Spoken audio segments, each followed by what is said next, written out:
Colonel Vasileios, Lampropoulos.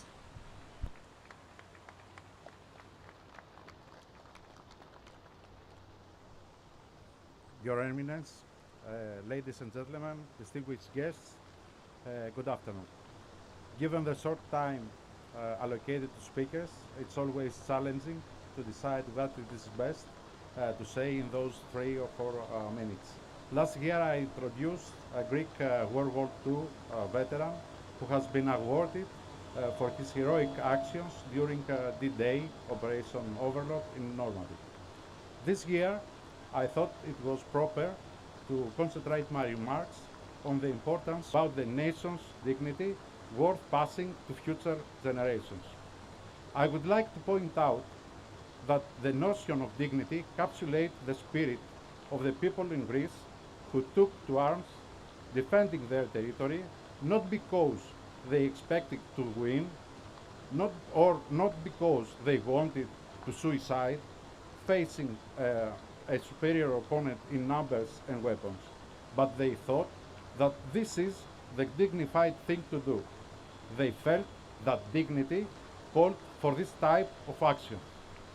They should do the same as their ancestors stood up against Persian invading forces, and centuries later they rebelled for their independence against the Ottoman Empire. I would like to finish by mentioning that the dignity of wars is a universal attribute.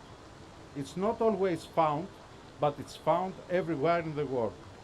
It's not unique to Greeks, and precisely because of this, the Ochi Day commemorations lend themselves beautifully to pass the message to a much wider audience. Not to keep it restricted to Greek or Hellenic American people, but to pass it on all over the world. Today, the Ochi Service Award, we honor 3 Greek American veterans who fought in a different war period. They shared something in common. The dignity inspired them to hold high the banners of the ideals like freedom and democracy, risk their lives in the struggle to protect the integrity of their nation and the Western values. We are grateful for their services and their self-sacrifice to nourish the tree of freedom. Finally, I would like to comment on the Ochi Day Foundation, especially Andy and Mike Manatos, for doing this exceptional and unique ceremony so successfully for several years in a row. I want to encourage them to keep on doing it with the same success in the years that come. Thank you.